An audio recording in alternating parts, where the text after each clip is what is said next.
Asasul Huda dumateng panjenenganipun Al Mukarram Kiai Haji Tarmidi Asfari beserta segenap dzurriyyah yang tidak dapat kami sebutkan satu persatu. Yang kami hormati Dewan BPK Pondok Pesantren Asasul Huda keluarga.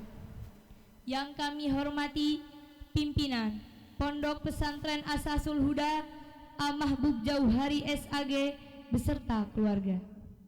Yang kami hormati Mudir Madaris Asasul Huda Asufyan Jawahir LC. Yang kami hormati segenap pengurus Pondok Pesantren Asasul Huda dan pengajar Madaris Asasul Huda. Yang kami hormati segenap sivitas akademik Pondok Pesantren Asasul Huda. Puji syukur kehadirat Allah Subhanahu wa taala atas segala anugerah nikmat yang telah kita rasakan sehingga pada malam hari ini kita bisa berkumpul di tempat yang mulia ini dalam rangka seminar Al-Quran dengan tema kiat-kiat sukses menghafal Al-Quran tanpa ada halangan suatu apapun. Sholawat ma'asalam biqaulina Allahumma sholli ala Sayyidina Muhammad. Semoga tetap terhaturkan keharibaan baginda Nabi Muhammad sallallahu alaihi wasallam. Hadirin yang berbahagia, rangkaian acara seminar Al-Quran dengan tema kiat-kiat sukses menghafal Al-Quran pada malam hari ini, Rabu tanggal 12 Dzulhijjah 1445 Hijriah yang bertepatan dengan tanggal 19 Juni 2024 Masehi, bertempat di halaman Pondok Pesantren Asasul Huda yang akan dibuka dengan iftitah bil Fatihah ala hadhihi niyyah wa ala kulli niyyatin shalihah. Al-Fatihah. Bismillahirrahmanirrahim. Alhamdulillahirabbil alamin arrahmanir rahim maliki yaumiddin. Na'budu wa iyyaka nasta'in ihdinas siratal mustaqim.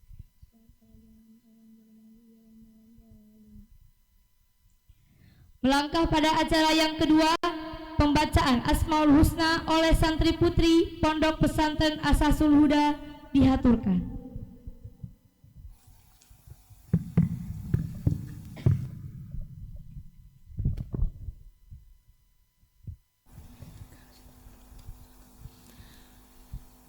Nas'aluka ya man huwallahul ladzi la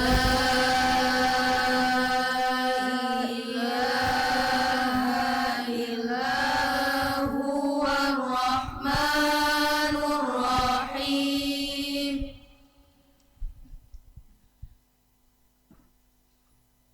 Al-Malikul Quddusus Salamul Mu'minul Muhaiminul Azizul Jabbar.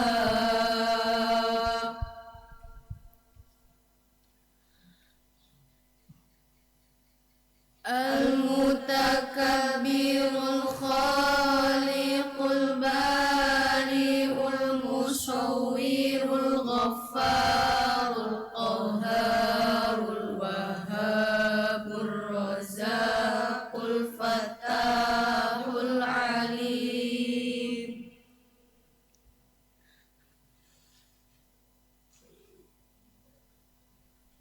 Al-Qabidul Basitul Khafidul Rafi'ul Mu'izzul Mudhillus Sami'ul Basirul Hakamul Al-Latiful Khabir Al-Halimul Azim Al-Ghafurus Syakur Al-Aliyul Kabirul Hafizul Muqitul Hasibul Jalil Kal-Karimul Raqibul Mujibul Wasi'ul Hakimul Wadudul Majidul Ba'ithul Syahid.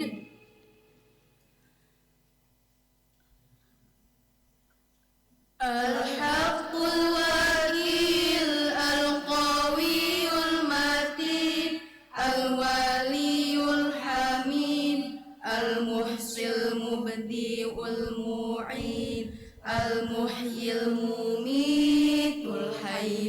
القيوم الواجد الماجد الواحد الأحد الصمد القادر المقتدر المقدم المؤخر الأول الآخر الظاهر الباطن الوالي المتعالي البر التواب المنتقم العفو الرؤوف مالك الملك ذو الجلال والإكرام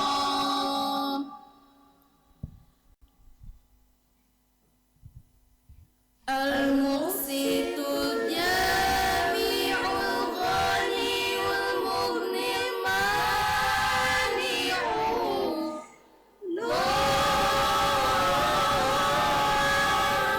نافع النور الهادي البديع الباقي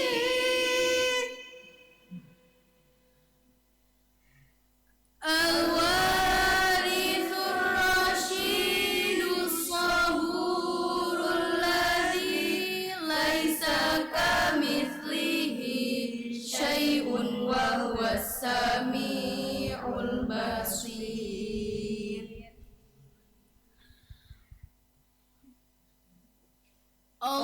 اللهم صل أفضل الصلاة على أسعد مخلوقاتك سيدنا محمد وعلى آله وصحبه وسلم عدد معلوماتك ومداد كلماتك كلما ذكرك ذاكرون وغفل عن ذكرك غافلون.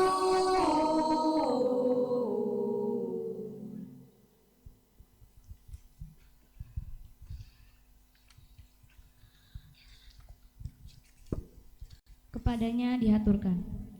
Hadirin yang berbahagia, langkah pada acara selanjutnya, yakni sambutan atas nama pimpinan pondok beliau Mahfud Jauhari SAG dihaturkan.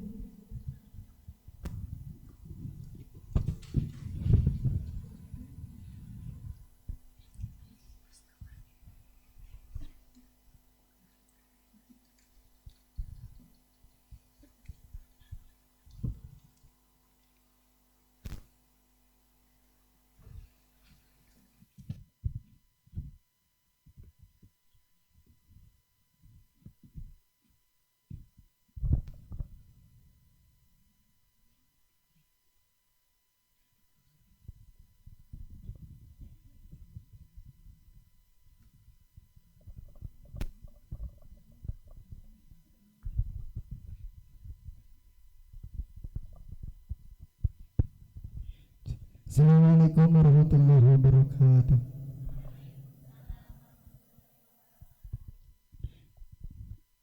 Alhamdulillah. Tarikan dia baik, break request ya. Hamdan sholatan wa salaman aba'ad. Yang kami ta'zimi pengasuh Pondok Pesantren Asasuda. Lagi dong, tambah lagi dong. Dan alhamdulillah pada malam hari ini kita bisa bertemu kembali dalam keadaan sehat walafiat,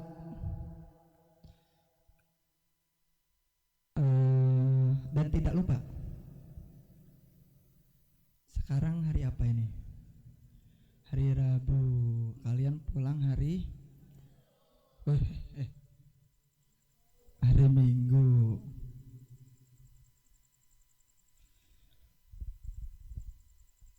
Yang mana aja, mau Minggu mau Ahad bebas.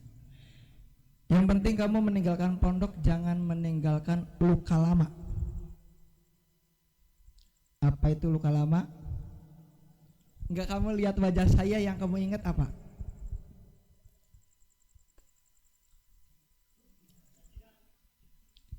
Uang kas. Kamu bilang uang kas harus sudah lunas. Apa sih? Dan Pak Amam. Ini yang lebih berat Pak Amam ya, Sopi. Oke, terima kasih untuk semuanya yang tadi selingan sedikit. Hamdan wa syukuran lillah, pada malam hari ini alhamdulillah kita bisa bertemu kembali dalam keadaan sehat walafiat. Kami ulangi, bil ikhtifa wal ikhtisor, di tengah-tengah kita sudah dihadiri sama orang-orang yang luar biasa, kecuali Pak Amam. Pak Amam lebih dari luar biasa.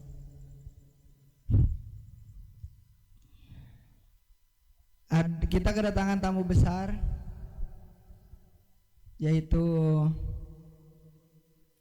Al-Fadil Adda Ilallah, saya sendiri. Tidak ada di sini yang mempunyai gelar Al-Fadil Adda Ilallah kecuali saya, nggak ada. Illa ana al-qail. Yang lainnya isim maf'ul semua. Tepuk tangan dulu buat saya.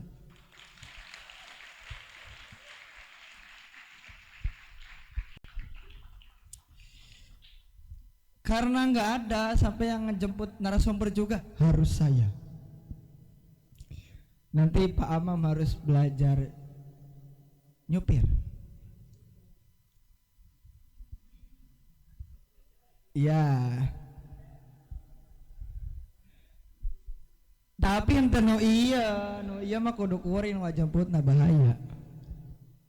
Yang ini mah. Kanu ngajemputna Pak Amam malah tangka dia gini, bahaya.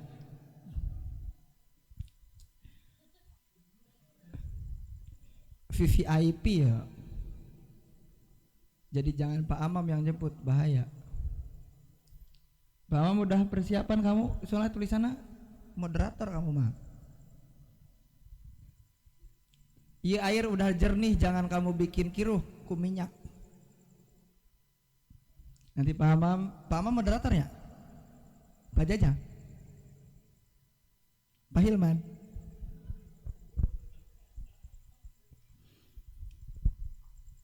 Dan terakhir buat teman-teman semua, saya merasa selama 1 minggu kemarin pekan Musabaqah Muhafadzah ada hal yang kami belum sampaikan. Yang pertama, saya begitu terima kasih kepada kalian semua antusiasnya, persiapannya untuk Musabaqah Muhafadzah.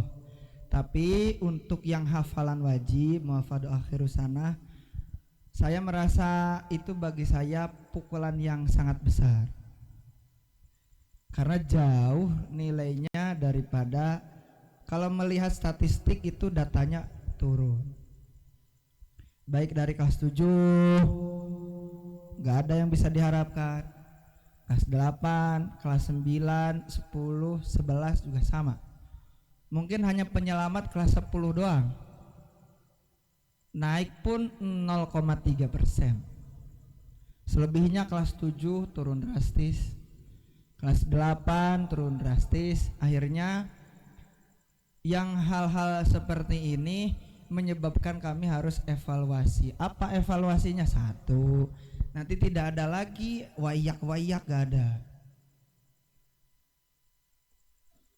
Gak ada lagi nobar-nobar.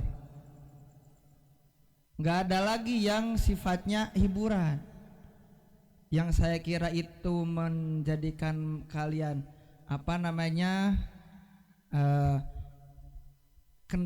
saraf kalian kendor, lumayan refreshing. Ternyata kendor teuing, kendor teuing. Ada yang ini menimbulkan balik lagi mode pabrik. Mau nggak? Salah sedikit botak di kukuring nanti. Nah, karena nggak tahu nanti setelah mulai tahun depan nih,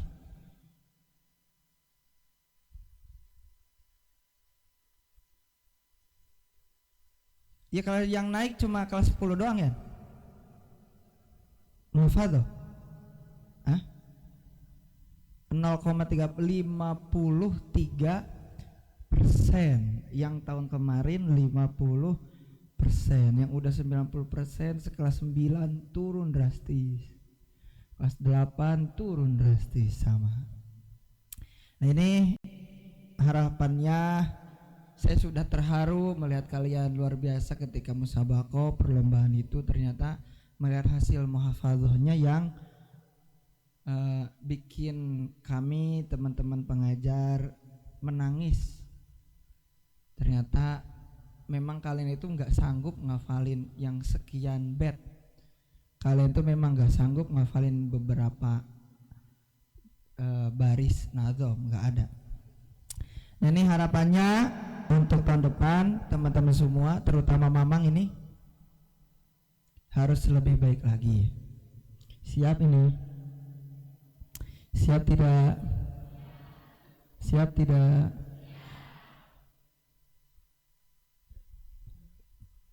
Saya mau tepuk semangat dulu dari sebelah kanan, Mamang dulu. Kuring capek cawa candahari ya, geus ngajemput Tuan Putri leungit ya. Dari kanan dulu, saya nggak biasa ngomong begini-begini. Coba dari sana dulu. Nah ini baru saya begini nih. Ayo tepuk semangat dari sini dulu. Baik, saya minta suaranya dikit lagi naikin. Sound, mana Hasan ya? Sendal japit gue. Ya, tepuk semangat dulu.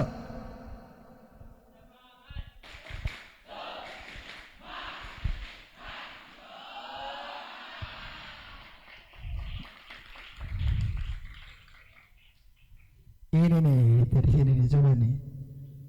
Mana ini, ada yang mimpin gak ini? Mana ini? Siapa lagi dong kalau bukan Dinar dong? Aduh, gelap. Kamu tahu nggak kenapa di sini gelap? Ayo Dinar, mimpin dulu Dinar. Cepat.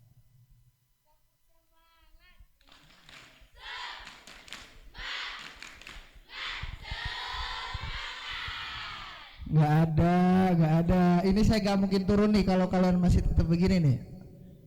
Mama, bareng-bareng, suaranya keluarin.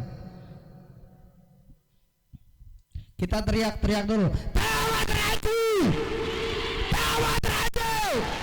Tamat Raju! Asa sudah! Mana tepuk tangannya? Tepuk semangat! Tepuk. Mana tepuk semangatnya, mana? Tepuk semangatnya. Ayo sini. Bareng. Ini udah semangat ya. 1. Kumaha biasa seperti biasanya yang dulu-dulu.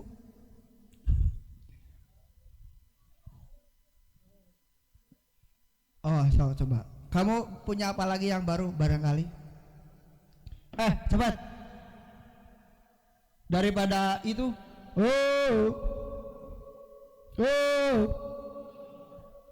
Ayo coba.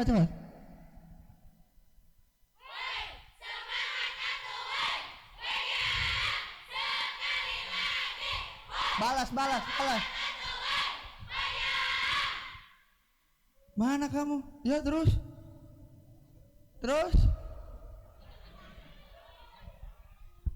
Mana dejeknya, keluarin dulu dejeknya, keluarin. Ayo coba. Apa Viking? Habis ini langsung Tayu sih kan? Oh kamu dulu, ngapain ya? Ini buat ngidupin suasana nih, sama kamu naik turun lagi suasananya nih. Mana dejeknya mana? Oh nggak ada, masa kuring kudu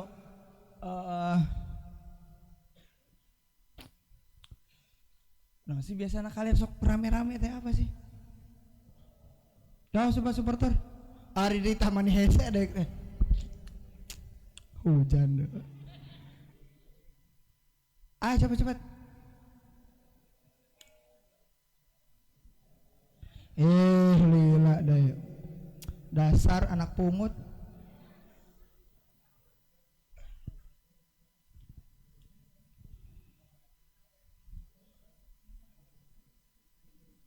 Mana cepat IJ dek push up 50 kali kabeh ya IJ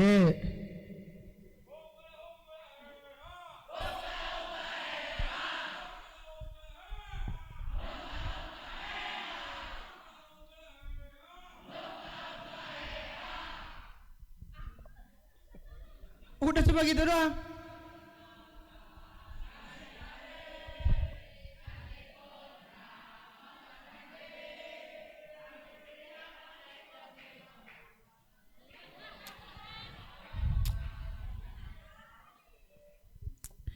Oke, kalian sudah mempermalukan saya, mengecewakan. Terima kasih buat kalian semua yang sudah mempermalukan saya yang kedua kalinya. Juga kami ucapkan terima kasih lagi, kalian sudah mempermalukan saya yang ketiga kalinya. Oke, beriktifa saya sambut kami dari keluarga besar Pondok Pesantren Asasul Huda. Terima kasih telah meluangkan waktunya khususnya untuk Teh Lucy bisa hadir di tengah-tengah kita semua. Mana tepuk tangannya?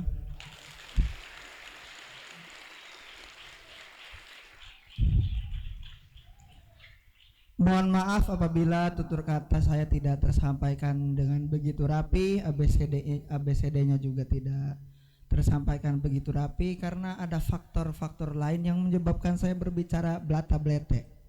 Belanga pelongo, kowah-kowoh, ita itu. Hal yang selebihnya yang membuat saya berbicara bisa lancar adalah keuangan. Jadi balik lagi hari Kamis setelah kita pawai karnaval, saya ingin ketemu dengan kalian semua yang bersangkutan. Yang ini gak usah di live kan ya? Bahaya soalnya. Udah. Serius Pak? Berarti tadi live.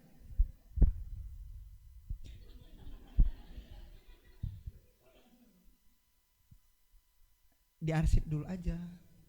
Oke siapa? Kita ketemu ya jam 2 siang. Terima kasih. Wabillahi taufiq wal hidayah. Wallahul muwaffiq ila aqwamit thoriq. Wassalamualaikum warahmatullahi wabarakatuh.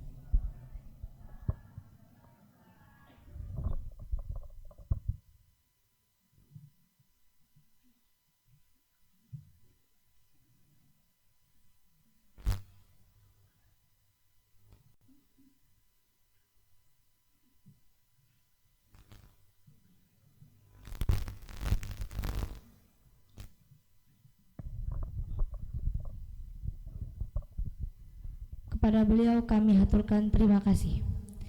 Hadirin yang berbahagia, selanjutnya Prakata Dewan Mudir yang diwakili oleh Mudir Am, beliau Asufyan Jawahir LC dihaturkan.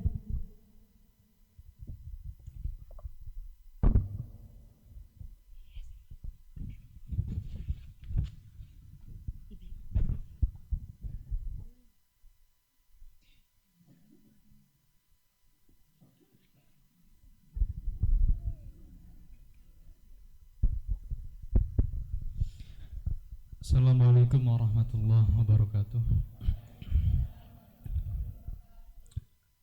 Alhamdulillahirabbil alamin. Allahumma faqihna fiddin wa 'allimna ta'wil. Allahumma faqihna ma yatrus fi hadzal ma'had amma ba'd. Yang kami hormati pengasuh Pondok Pesantren Asassul Huda beserta keluarga. Yang kami hormati pimpinan pondok Mahbub Jauhari SAG beserta keluarga. Yang kami hormati BPK P2AH Masud Suhaimi beserta keluarga. Wabil khusus yang kami hormati pemateri kita pada malam hari ini, Teh Yusi Mahabbatun Nafsi SAG. Yang kami hormati pula Dewan Pengajar Madaris Asasul Huda yang berkenan hadir pada malam hari ini, walaupun sudah capek dari pagi, dari bulan kemarin bahkan ya. Dan teman-teman santri Madaris Asasul Huda yang saya banggakan. Alhamdulillah, sebelum sambutan dan prakata, kalau saya tidak request mic Pak Ib, sudah cukup, tidak seperti sebelumnya. Pada malam hari ini kita akan melangsungkan seminar Al-Quran dengan tema kiat-kiat sukses menghafal Al-Quran. Ini by the way ya, malam hari ini suatu kehormatan bagi kami di Madaris, beliau berkenan hadir. Jadi ada sedikit cerita. 1 minggu sebelumnya beliau, Teh Yusi ini masih di Semarang dan memaksakan pulang karena kami paksa untuk berkenan mengisi di acara malam hari ini. Jauh-jauh mendadak beli tiket pulang dari Semarang ke Majalengka untuk memberi ilmu kepada teman-teman semua. Boleh tepuk tangannya untuk pemateri. Yang kedua, beliau dengan saya ada sedikit kemiripan dalam nafas akademik. Kita sama-sama belajar di jurusan yang sama, tetapi nafas kampusnya berbeda. Beliau di ilmu Al-Quran dan Tafsir juga, saya juga demikian di ilmu Al-Quran dan Tafsir di S1. Jadi kita 4 tahun belajar menggeluti tentang ke-Al-Quranan, mulai dari ilmu qiraatnya, mulai dari ilmu tafsirnya, qawaidut tafsir, madzhabut tafsir, dan lain sebagainya.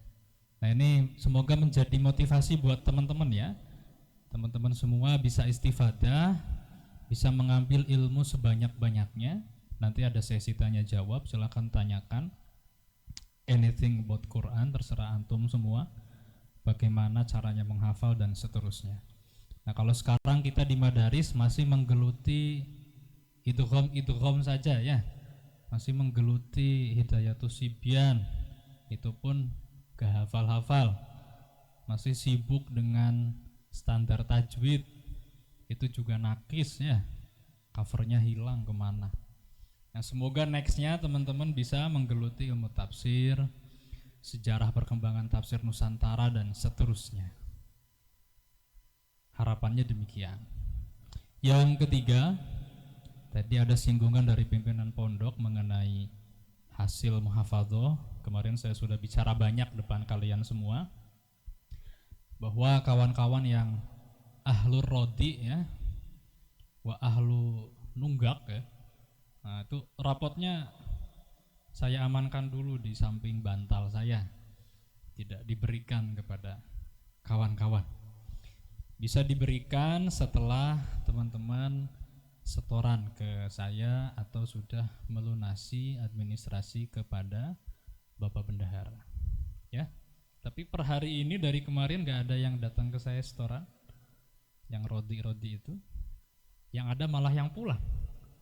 Ya Bapak Amang, ada yang pulang, malah ada yang pulang. Ya, ritmenya selalu seperti itu. Setelah ada kebijakan pengumuman pulang, meninggal, bunuh diri. Harusnya makin motivasi, ini malah sakit dan pulang. Semoga yang lain sehat sampai Dajjal turun ya, bukan sampai malam puncak saja. Selanjutnya seminar kali ini kita akan membuka tabir ya, akan membuka sirrun, rahasia dari bagaimana pengalaman beliau dalam menghafal Quran. Nanti ada sharingnya juga, kendala-kendalanya bagaimana. Nah ini semoga bisa dimanfaatkan, bisa diambil ilmu tersebut khususnya bagi teman-teman yang sedang menghafal Quran. Pada malam hari ini juga dihadiri guru-guru MI. Nah ini nanti semoga bisa diaplikasikan ya ke anak-anak MI, bagaimana caranya supaya bisa hafal Quran dan seterusnya. Karena tiap penghafal itu ceritanya berbeda, pengalamannya berbeda, representatifnya juga berbeda. Sekalipun ulama itu menawarkan metode menghafal Ada yang mengatakan dibaca dulu 40 kali per kaca baru dihafal. Ada yang mengatakan dibaca 3 kali cukup langsung dihafal. Ada yang mengatakan per ayat. Per ayat baca 1 kali dihafal. Ayat setelahnya dibaca dihafal. Nah, tawaran-tawaran metode dari para ulama ini memang macamnya banyak. Kenapa? Karena tiap orang penghafal Quran memiliki cerita sendiri, memiliki cara sendiri, maka harus banyak. Nah, kalau dalam nazom itu tidak ada metode khusus, karena nazom ya hanya seperti itu saja. Tapi di Quran ini banyak metode yang ditawarkan karena satu, keutamaannya besar, yang kedua fadilahnya juga besar. Maka banyak kitab yang mengupas tentang itu. Ini belum kami ajarkan di madaris karena belum ke sana arahnya. Kurikulumnya belum menyentuh itu. Masih di ranah binazor. Kita masih bergelut dengan binazor, dengan ilmu tajwidnya.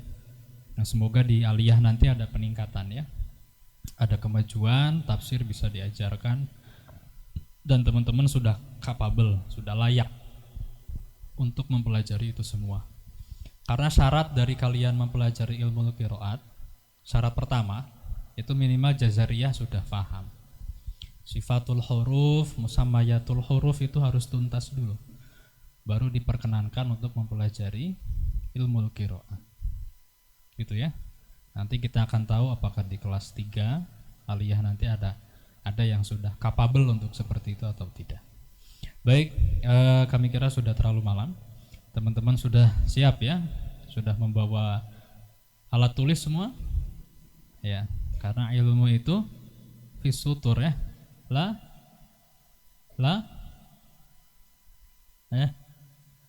Gimana? La fidubur. Nah, ilmu dicatat ya. Kalau dimasukkan ke kepala nanti hilang. Tidagor lupa. Tidagor tuh saya nggak tahu, pokoknya gitulah ya. Siapkan catatannya, siapkan fokusnya. Nanti kita bersama istifadah dari beliau. Dan jika ada pertanyaan selama ini dari teman-teman yang hafal Quran, kendalanya bagaimana, nanti disampaikan. Mumpung beliau hadir di sini dan berkenan memberikan ilmunya, kita ambil sebanyak-banyaknya. Terima kasih. Ini sebagai penutup ya acara dari rangkaian praacara. Kita dari subuh tadi sudah simakan Al-Quran 30 juz oleh Teh Eri, Ibu Halda dan Kang Risa dan beberapa teman-teman hufaz juga. Dan kita di malam hari ini secara teoritis kita mempelajari bagaimana cara menghafal Al-Quran. Sudah siap mencatat? Adik-adik gemes-gemes ini sudah? Ya, Mas Hasan siap ya? Ya, Mas Dani ada? Siap? Ya, semoga setelah ini Putra termotivasi ngafalin ya. Ya, kita hilangkan statement kalau hafid Quran itu perempuan saja, enggak, laki-laki juga harus demikian. Terima kasih, mohon maaf. Wallahul muwaffiq ila ma yuhibbuhu wa yardah. Wassalamualaikum warahmatullahi taala wabarakatuh.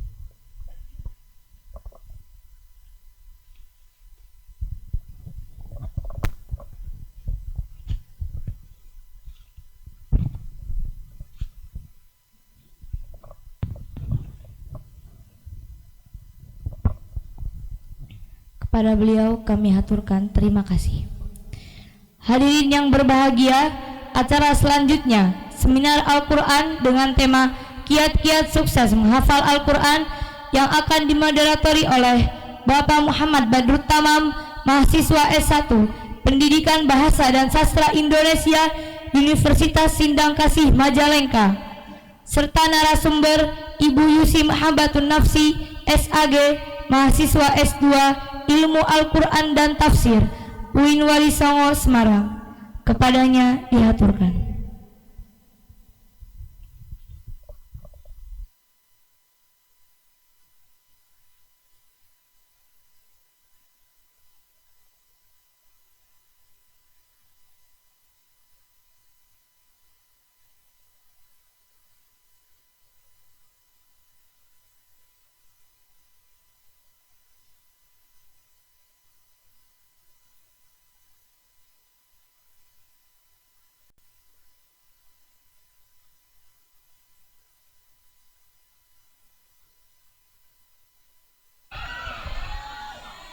Ya, belum mulai.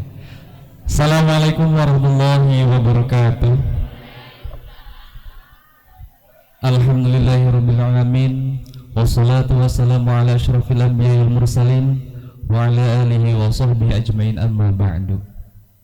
Yang kami ta'zimi pengasuh Pondok Pesantren Asasul Huda Syekhina Al-Mukarram Kiai Haji Tarmidhi Asfari beserta segenap dzurriyyah yang tidak dapat kami sebutkan satu persatu.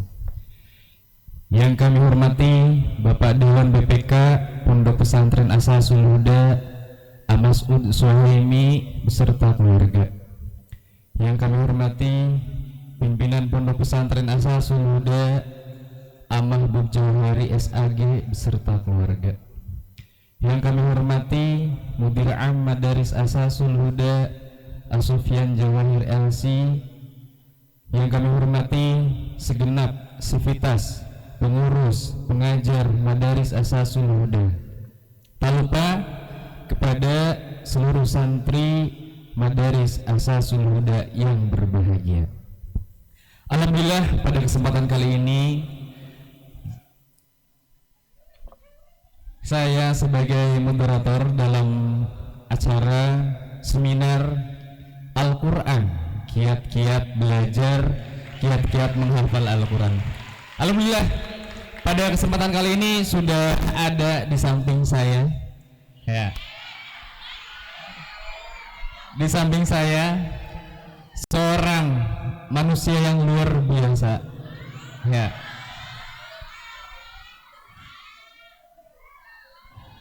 Luar biasa sekali, dan alhamdulillah kelahirannya pun sama, ya. Oke, bisa dicatat. Sebelumnya saya akan memperkenalkan diri. Nama saya Muhammad Badrut Tamam, ya. Dan di samping saya ada Ibu Yusi Mahabatun Nafsi. Sepintas mengenai latar belakang pendidikan. Yang pertama, beliau sekolah dasar di SDN Cigasong tahun 2008 sampai 2013, seangkatan. Ya, sama saya. Ya. Terus melanjutkan pendidikan di SMP ITUS Kuningan tahun 2013 sampai 2016. Kemudian melanjut di Madrasah Aliyah Negeri Cijantung, Pondok Pesantren Cijantung 2016 sampai 2019.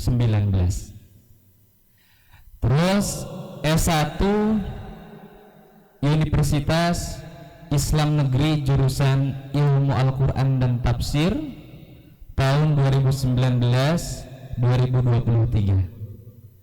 Dan S2 di UIN Universitas Islam Negeri di Wali Songo 2023 sampai sekarang. Tepuk tangan dong. Luar biasa sekali, ya. Bedanya kalau beliau sudah S2, saya masih S1, ya.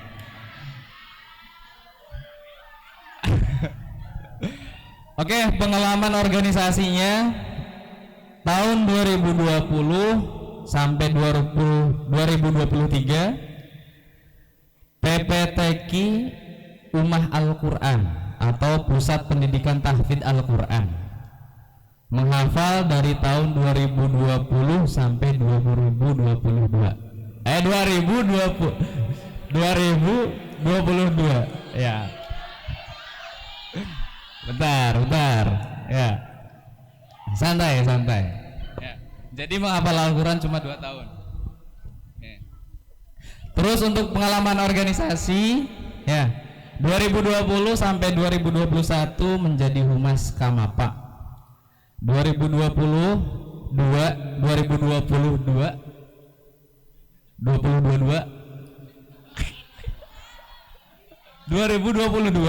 maksudnya gitu.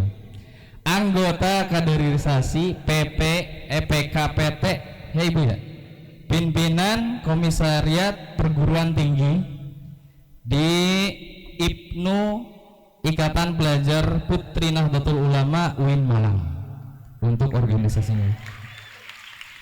Terus 2021 sampai 2022 Wakil Ketua Pondok PPTQ Ummah Al-Quran.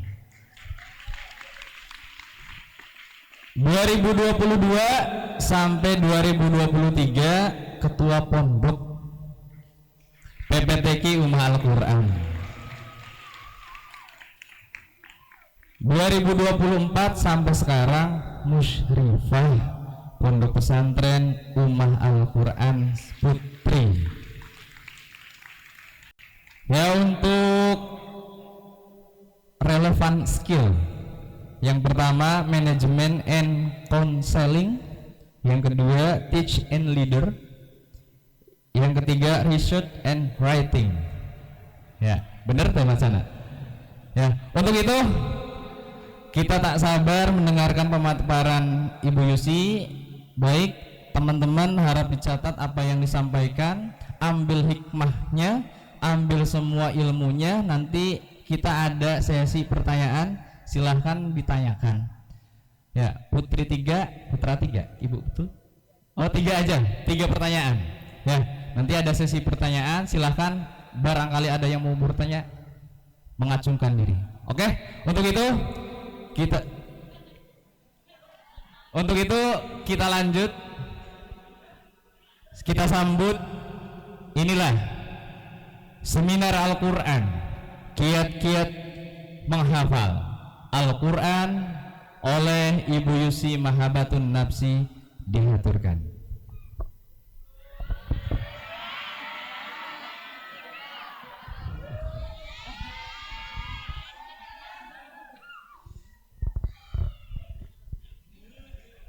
Bismillahirrahmanirrahim. Assalamualaikum warahmatullahi wabarakatuh. Yang saya hormati Dewan Pengasuh, Dewan Pimpinan dan Dewan Keluarga Pondok Pesantren Asasul Huda. Yang saya hormati Dewan Asatidzah Pondok Pesantren Asasul Huda dan teman-teman santri yang saya banggakan. Semoga senantiasa diberikan istiqomah ya. Amin. Alhamdulillahirabbil alamin. Saya dipercaya panggilan teteh aja ya, jangan ibu.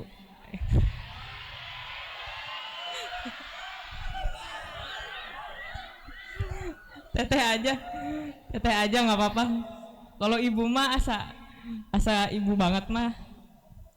Iya, teteh aja.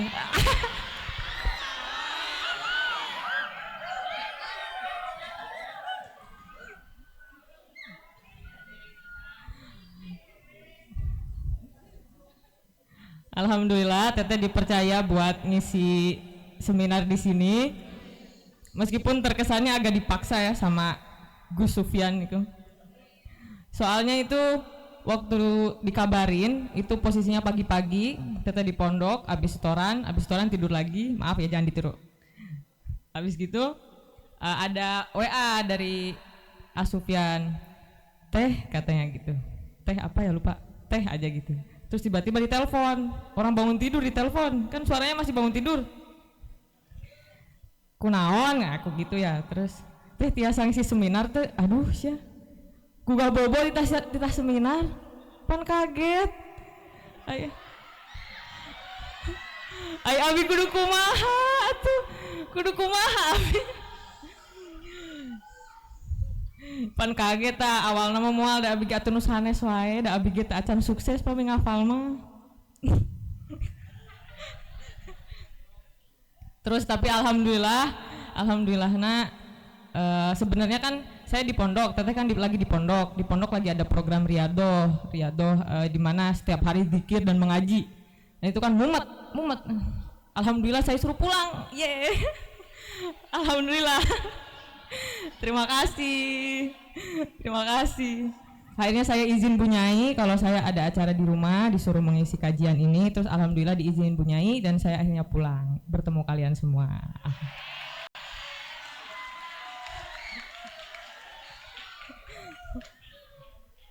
Ya, perkenalan lagi, teteh namanya Yusi, panggil aja teteh Yusi. Teteh adiknya dari Bu Seli. Nah, mirip nggak? Mirip. Ya mirip, yang beda cuman kalau Teh Sali pinternya di matematika, kalau saya enggak. Bedanya di situ. Sisanya sama aja insya Allah. Nah, terus biar nggak lama kan langsung aja ya. Kasihan udah malam juga, biar kalian segera istirahat. Biasanya tidurnya jam berapa? Hah? Jam 1. Oh, berarti masih lama kalau gitu. Ya, Teteh juga maksudnya di sini kita sharing aja. Teteh juga sharing pengalaman, sama-sama belajar. Kalian ambil pelajaran dari Teteh, Teteh juga belajar dari kalian. Jadi sama-sama belajar, nggak ada niat menggurui, karena kita sama-sama berproses, ya. Jadi kalau ada pertanyaan nanti tanya aja. Pertanyaannya 3 aja, jangan banyak-banyak. Nanti saya bingung, ya. Nah, Bismillahirrahmanirrahim. Di sini Teteh ambil judul Pesan Cinta untuk Pejuang Quran. Nah, ya mungkin di sini nggak semuanya menghafal, cuman ya semoga dengan adanya seminar ini bisa menjadi wasilah kalian untuk bisa menghafal Quran, ya. Amin. Amin dulu. Nah, kenapa pesan cinta? Karena kan tadi di sini Teteh niatnya kan sharing aja, bukan kiat-kiat menghafal gitu, kiat-kiat sukses, karena Teteh juga sejatinya kan belum sukses dalam menghafal. Karena maka dari itu Teteh ambil pesan cinta biar sama-sama kita sama-sama menasihati diri, menasihati kita. Teteh menasihati, Teteh juga menasihati diri. Teteh menasihati kalian, Teteh juga menasihati diri. Teteh panggil teman-teman aja ya. Nah, karena kalau menghafal Quran, maupun menghafal sesuatu, kita bukan hanya pada fokus membaca, mengulang-ulang, memurojaah, fokusnya bukan hanya itu, tapi dukungan juga perlu. Dukungan dari orang lain, terutama dukungan dari diri sendiri, dukungan dari mendengarkan cerita pengalaman orang lain, terus mengambil pelajaran, itu juga penting. Karena kita bisa melihat, bisa mempelajari bagaimana orang itu menghafal, bagaimana orang itu memecahkan masalah ketika dia sedang ada kendala dalam dirinya. Nah, maka dari itu kita sharing aja, langsung bisa digeser slide-nya. Nah, sharing pengalaman. Awalnya Teteh menghafal dari dulu, dari usia kalian segini, Teteh nggak pernah kepikiran ada mau menghafal Quran. Karena dulu kan terdoktrinnya kalau menghafal Quran itu berat. Kalau hafal Quran itu kalau lupa dosanya besar. Kalau kamu belum baik jangan ngafal dulu. Nah, itu Teteh juga jadinya nggak usah ngafal. Sampai pas aliyah itu Teteh itu nggak sampai, ya istilahnya kayak mengejek, ya nggak ngejek, kayak menggampangkan gitu. Nah, itu nggak boleh tiru. Cuman jadinya mungkin dari situ Teteh kualat ya. Teteh melihat teman-teman Teteh yang ngafal, terus Teteh bilang, ngapain sih ngafal Quran gitu? Ngapain sih satu halaman kok diulang-ulang? Emang nggak capek? Aku gitu. Nah, itu kan nggak boleh kayak gitu. Tapi akhirnya Teteh merasakan sendiri. Akhirnya berkat itu, mungkin itu perkataan yang kurang baik tapi kualatnya baik gitu. Nah, kayak gitu. Akhirnya pada tahun 2019 Teteh masuk kuliah di UIN Malang. Jurusannya tafsir, ilmu Al-Quran tafsir. Alhamdulillah, dan di situ ada mata kuliah atau mata pelajaran yang mengharuskan mahasiswanya ngafal. Harus ada setoran, maksimal 6 juz, minimal 1 juz. Nah, Teteh bingung karena nggak punya hafalan sama sekali. Hafalan ada juz 30 sampai A2 aja. Dan itu jarang dibaca. Ya, itu makanya bingung. Akhirnya Teteh cari cara, gimana caranya kalau misalkan nggak setoran nanti nilainya jelek terus bisa nggak lulus. Akhirnya waktu itu sempat karena corona ya, 2020 corona, Teteh cari pondok yang tahfidz. Di pondok di Malang cari yang tahfidz. Akhirnya 2020 mulai menghafal. Waktu itu 2020 corona kan sempat pulang ya, pada di rumah maksudnya. Terus kuliah online. Karena di rumah, karena dari dulu Teteh mondok dari 2013 sampai 2024 mondok mulu. Akhirnya kalau di rumah itu kelamaan jadinya jenuh. Meskipun kalian sekarang mikirnya di rumah itu enak, tapi kalau di rumah jadi lama itu jadi jenuh karena udah terbiasa sama adanya teman-teman, adanya kegiatan.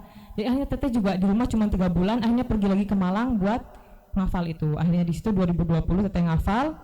Karena kuliahnya online jadi jadi fokus untuk menghafal ziyadah, murojaah, setoran setiap pagi. Akhirnya alhamdulillah ziyadahnya bisa selesai di tahun 2022 yang dimana corona juga selesai waktu itu. Alhamdulillah.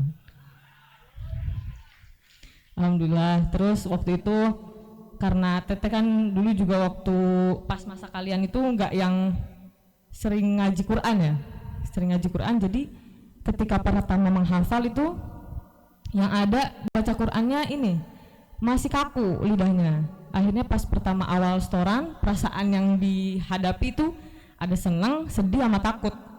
Senangnya bisa merasakan setoran, menghafal Quran.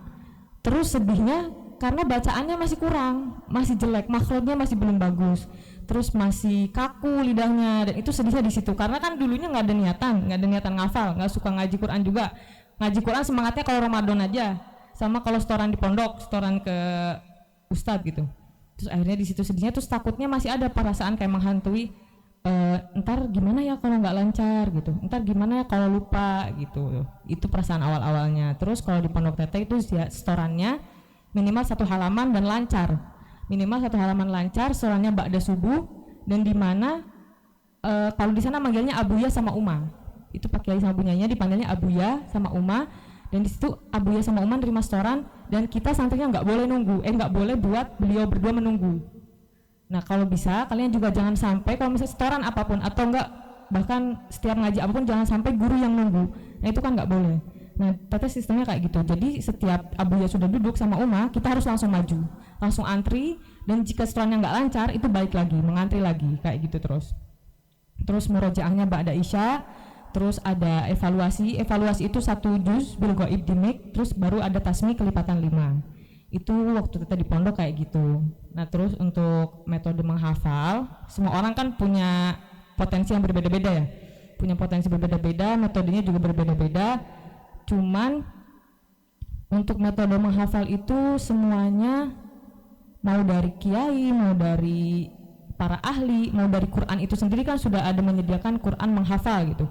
Semuanya udah ada, banyak yang merekomendasikan cara-cara menghafal Quran. Itu udah banyak. Cuman kita kembali lagi pada diri kita sendiri. Caranya itu tergantung kita enaknya gimana. Mereka hanya membantu menemukan cara kalian enaknya gimana gitu.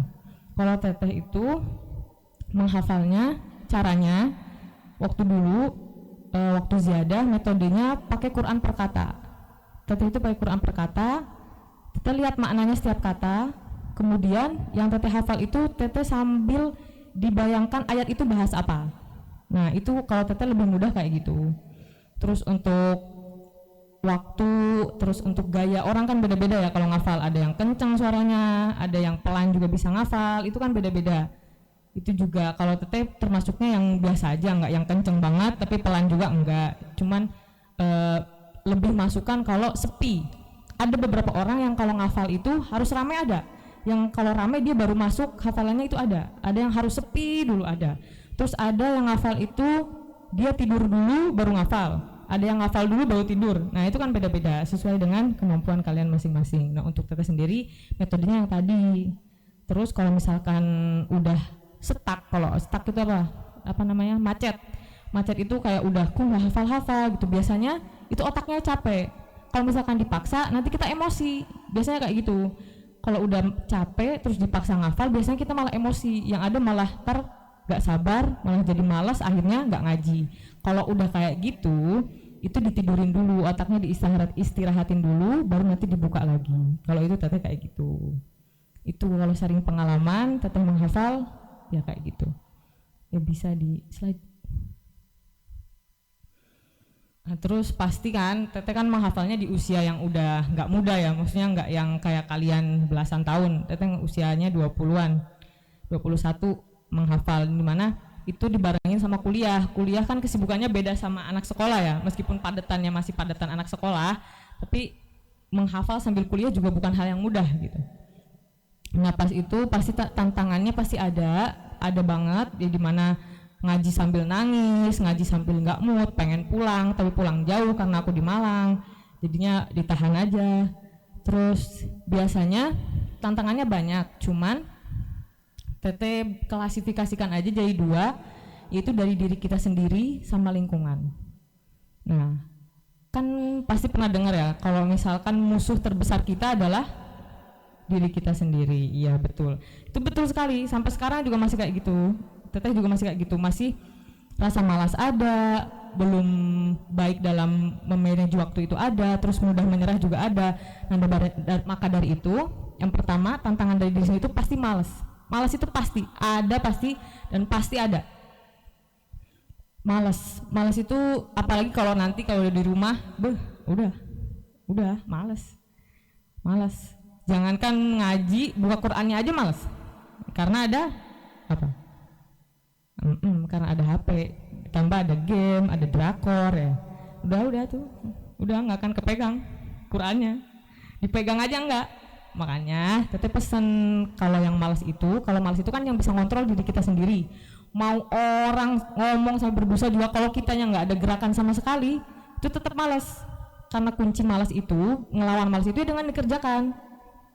Dengan kalian simpan HP-nya, buka Qur'annya, udah. Itu malasnya selesai. Cuman itu berat, emang berat. Teteh aku juga itu berat, nggak kalian aja.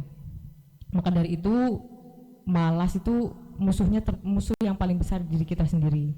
Dan yang bisa melawannya kan kita sendiri. Lalu yang kedua, belum bisa membagi waktu. Nah, membagi waktu di sini kita harus memanfaatkan waktu dengan sebaik mungkin, ya. Jangan sampai mengobrol, bercanda atau guyon bercanda, jajan kayak gitu tuh itu boleh, cuman ada porsinya masing-masing. Yang dimana nggak setiap hari kalian bertawa, bercandanya sampai 2 jam, sampai akhirnya lupa ngaji, lupa piket. Nah kayak gitu kan itu belum bisa membagi waktu dengan baik. Nah kalau misalkan kalian udah ada tanggungan hafalan, atau ini juga kan kitab setoran ya, kitab dihafal juga. Nah itu kan maksudnya kita bisa membagi waktu di situ juga, kapan kita menghafal kitab, kapan kita sekolah, kapan kita menghafal Quran gitu. Terus yang ketiga, banyak dari teman-teman teteh juga yang dia mudah menyerah ini dalam artian tidak sabaran dalam menghafal Quran ya, terutama karena teteh menghafalnya Quran. Banyak yang karena dia tidak sabar menyerah dengan ayat-ayat yang ia hafal, entah itu 1 ayat, 1 halaman, 1 juz, atau jadi mereka lebih milih berhenti kemudian boyong, nikah, rata-rata kayak gitu. Akhirnya karena menyerah kayak gitu, karena sebenarnya kan kuncinya cuma tidak sabar untuk terus mengulang. Nah itu akhirnya jadinya lebih memilih menyerah, udah aja, capek juga ngafal gitu, mending aku boyong aja pulang ke rumah lebih enak. Nah itu tantangan yang harus dilawan. Kita nggak boleh menyerah, karena sulit itu nggak selamanya, susah menghafal itu nggak selamanya. Kalian terus baca pasti ntar ayatnya nyantol sendiri. Karena kadang luka yang paling indah itu luka karena ayat yang kita hafal itu susah. Biasanya karena kalau susah kan kita ulang-ulang sampai akhirnya paling lancar biasanya, kayak gitu kan. Nah makanya kalau kata Buya itu luka yang paling indah itu adalah luka karena Quran, karena nantinya menyenangkan gitu. Terus yang kedua dari lingkungan. Nah lingkungan ini yang teteh rasain biasanya lingkungan yang paling menantang itu dari lingkungan yang notabene-nya bukan para penghafal. Nah kan kalian semua kan ini yang tahfidz ini asramanya satu apa enggak? Nyatu? Satu kamar juga? Satu kamar, satu tahfidz semua? Oh dipisah? Oh alhamdulillah kalau dipisah, soalnya kalau nyatu itu susah. Teteh kan dulu di pondok yang waktu di Malang itu kan semuanya ngafal. Nah dari yang semuanya ngafal aja kadang masih susah buat mengaji gitu. Apalagi kalau yang lingkupnya nggak sama-sama ngafal, karena kan nggak seperjuangan ya, maksudnya nggak senasib gitu, nggak sama-sama yang menyiapkan setoran, nggak sama-sama yang menghafal gitu, yang dimana kita setiap hari ada tanggungan, sedangkan mereka enggak. Di saat mereka bisa ketawa, bisa santai, bisa langsung tidur, kita harus nyiapin setoran. Nah itu beratnya di situ kalau lingkungannya yang berbeda, yang nggak semuanya ngafal. Karena di lingkungan yang semuanya ngafal aja susah gitu, apalagi yang berbeda. Terus apalagi kedua itu kalau di lingkungan karakter teman yang berbeda-beda. Nah teteh juga kan dari dulu mondok, tahu ada orang yang malas ngaji, ada kan? Ada nggak? Ada yang malas ngaji, ada yang nggak pernah piket, ada nggak? Ada yang nggak pernah mandi, ada kan? Yang berbeda-beda, terbiasa dengan karakter orang yang berbeda-beda. Nah, sebisa mungkin karena tantangannya kayak gini, kita harus bisa mengontrol diri. Pasti kan kalau kita semua punya teman dekat ya, punya bestie lah, bestie. Terus circle pasti ada itu. Nah, kalau misalkan dirasa teman itu lebih banyak keruginya buat diri kita, lebih baik kita batasi. Misalkan kita udah bestie banget sama satu orang ini, misalkan berdua, terus pas bagian ngaji ini habis apa aja? Habis maghrib ada. Habis maghrib terus dia aku nggak ngaji pura-pura sakit. Biasanya ada kan yang gitu. Nah, terus nanti kamu izinin ya, aku sakit. Padahal ntar abis ngaji ketawa-ketawa. Ada kan gitu. Banyak. Nah, kita tuh sebisa mungkin bukan mendukung namanya, jangan ikutan. Ya udah nanti hari ini aku yang sakit, kamu besok ya. Itu nggak boleh tuh kayak gitu. Kita harus bisa mengontrol diri karena kenapa? Kalian di pondok itu nggak lama. Kalian itu di pondok nggak lama. Yang lama itu setelah di pondok tuh baru lama. Di pondok paling 3 sampai 6 tahun. Kalau misalkan nanti ada yang lanjut kuliah, mondok lagi ya paling mentok-mentok 10 tahun. Itu kan nggak lama. Setelah itu kalian menikah, itu yang lama. Di pondok itu nggak lama, makanya disitulah momentum kalian untuk untuk memanfaatkan itu. Soalnya kalau nggak di pondok itu susah. Kalau di pondok kan masih ada teman-teman yang menyemangati, masih ada dewan ustadz-ustadzah yang menarik kalian untuk terus mengaji. Nah itu kalau di pondok itu makanya harus dimanfaatkan. Terus teman itu harus ada yang dijadikan motivasi sama pembelajaran. Yang jadikan motivasi itu yang rajin itu. Yang rajin kalau bisa kita deketin. Kok bisa ya dia rajin, kok kayak nggak pernah males. Nah itu kan kok bisa gitu. Padahal kan nanti juga kalau dia dideketin ditanya, kok kamu bisa rajin sih? Ya sebenarnya aku juga males. Pasti ada kayak gitunya. Cuman kan ini kan amanah dari orang tua. Nah, selain menjalankan perintah dari Allah kan ini juga amanah dari orang tua. Kita di sini kan diamanahkan, dititipkan untuk dididik dan dibentuk karakternya. Nah itu dijadikan motivasi. Ada teman yang dijadikan motivasi sama yang dijadikan pelajaran. Yang dijadikan pelajaran itu yang malas-malas itu. Yang malas, yang nggak pernah ngaji, nggak pernah mandi, nggak pernah piket, nggak pernah apa lagi. Nah itu jadikan pelajaran. Oh kita nggak boleh kayak gitu. Kita harus lebih baik. Kita harus lebih banyak belajarnya. Karena ingat, karena di pondok itu nggak lama. Karena setelah di pondok itu yang susah. Setelah di pondok itu yang kalian sesungguhnya itu di situ. Ujiannya dari mana-mana. Bahkan kadang kalau misalkan keluar dari pondok, banyak yang nggak jarang itu biasanya sampai meninggalkan sholat. Nah, udzubillah itu. Makanya di pondok itu harus yang baik-baik biar nanti kalian pas keluar outputnya juga baik gitu loh. Biasanya orang-orang teman-teman tadi itu banyak yang dia keluar pondok akhirnya merasa bebas akhirnya dia bergaul lawan jenis, terus keluar kemana, akhirnya sampai menyepelekan sholat. Itu kayak gitu, biasanya kayak gitu. Makanya sejak dari pondok itu kita harus dibiasakan dengan peraturan-peraturannya itu. Sholat jamaah, harus sholat, terus ngaji ya, karena biar nanti karakter yang terbentuk itu kayak gitu. Kalau nggak kayak gitu nantinya kayak gitu, lepas dari tanggung jawab kalian sebagai anak pondok gitu. Karena udah keluar, udah bebas, nggak ada yang ngatur sholat, nggak ada yang nyuruh ngaji, akhirnya kan bisa seenaknya. Nah fungsinya pondok di sini juga biar membentengi diri kalian saat keluar pondok nanti di situ, karena banyak sekali anak lulusan pondok yang akhirnya buka kerudung, naudzubillah, yang akhirnya nggak sholat, itu yang parah. Rata-rata laki-laki yang kayak gitu, yang akhirnya dia kuliah atau enggak dia selesai pondoknya akhirnya meninggalkan sholat sampai berani. Akhirnya habis meninggalkan sholat, biasanya setelah meninggalkan sholat keburukan-keburukan lain tuh bakal ketarik gitu.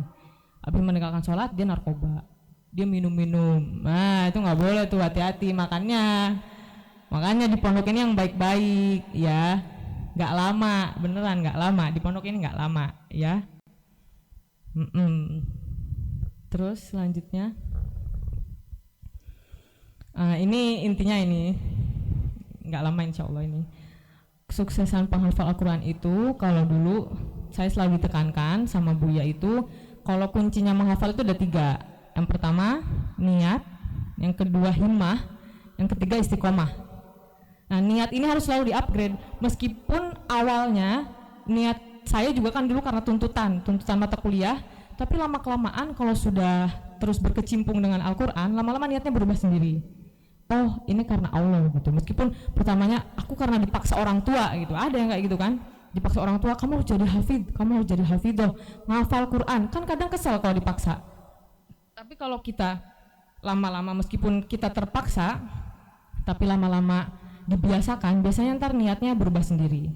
Niatnya, oh alhamdulillah, ini aku ngaji karena Allah aja gitu. Nah itu niatnya kayak gitu. Terus himmah itu keinginan yang kuat atau bersungguh-sungguh. Karena kalau niat, cuma niat aja, nggak dibarengi tindakan, itu omong kosong ya. Itu nggak ada apa-apanya. Kalau kalian cuma niat, aku niatnya karena Allah, ngajiku karena Allah, tapi kan nggak ngaji, terus apa? Buat apa ya? Makanya harus bersungguh-sungguh, keinginannya yang kuat, jangan goyah, jangan gampang menyerah itu kayak tadi. Terus ada istiqomah, dan ini yang paling sulit. Istiqomah ini yang paling sulit. Makanya orang yang istiqomah itu apa? Lebih baik dari makanya itu karena sulitnya itu.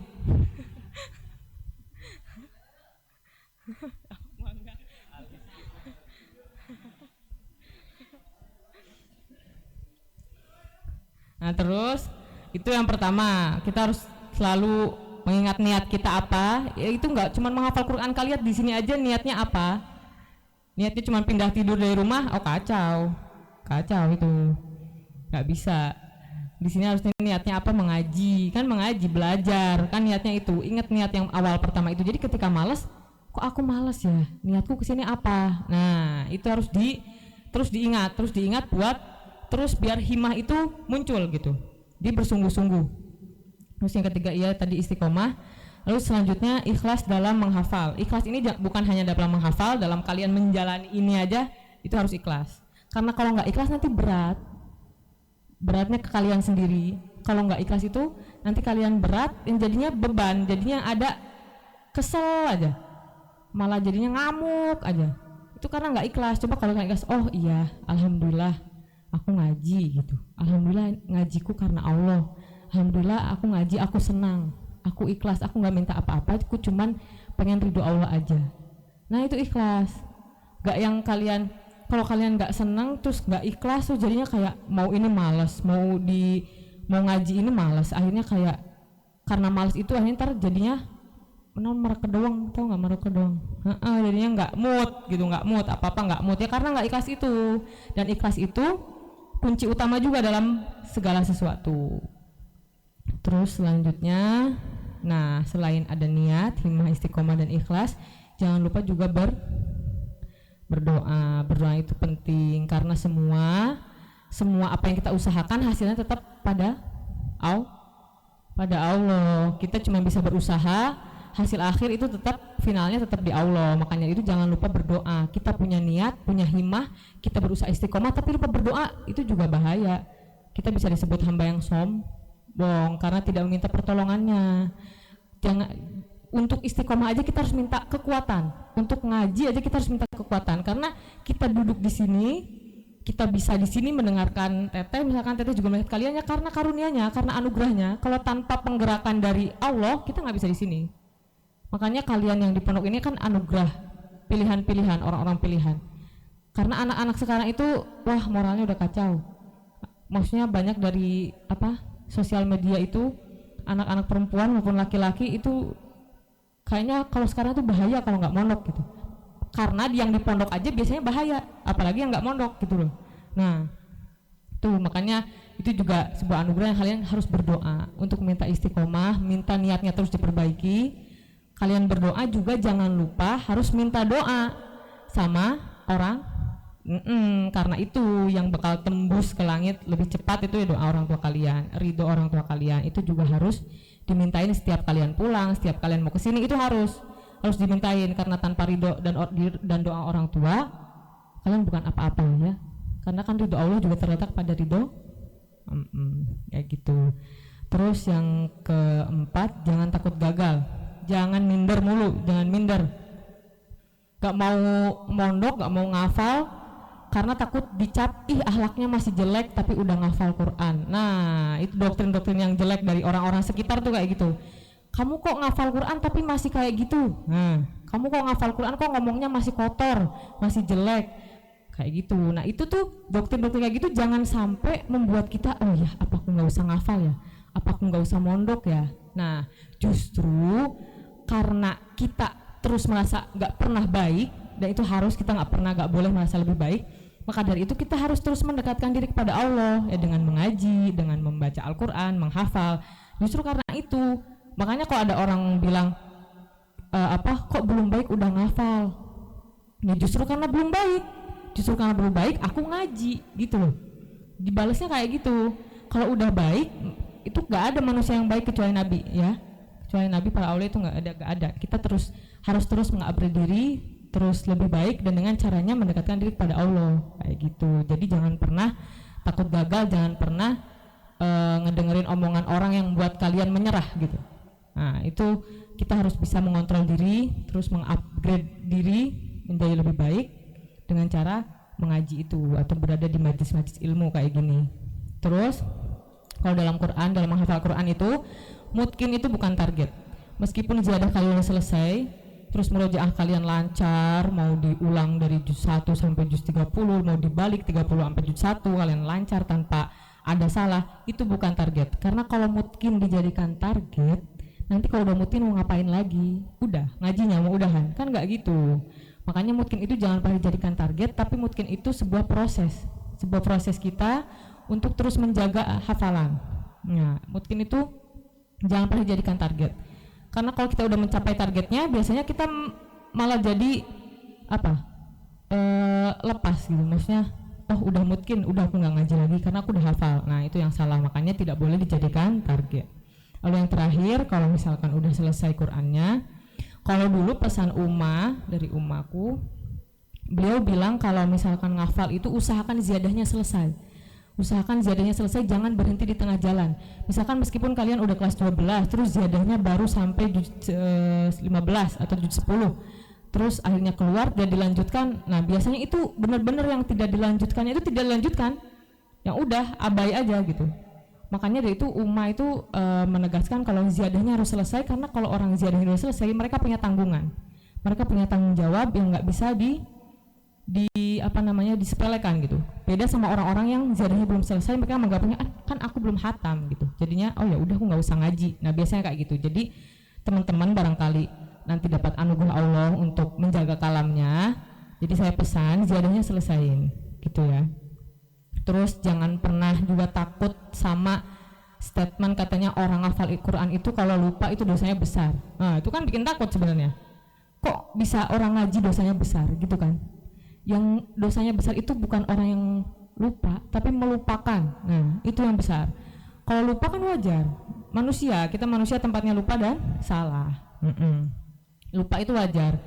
Kalau misalkan melupakan itu apa? Melupakan sama lupa itu beda. Kalau lupa itu ya kita lupa, kita harus mengulanginya. Tapi kalau melupakan itu kita udah ngafal, punya 10 juz, 20, 30, terus kita nggak pernah baca lagi, nggak pernah dimurojaah lagi. Nah itu yang dosa besar, itu yang namanya melupakan. Nah itu pesan, dan sejatinya hakikat kesuksesan seorang penghafal Quran itu bukan dari seberapa cepat ia menyelesaikan hafalannya, bukan seberapa lancar Qurannya, bukan seberapa banyak yang ia hafal, tapi yang ia mampu istiqomah hingga akhir hayatnya. Nah itu hakikat dari kesuksesan menghafal Quran. Nah, gitu.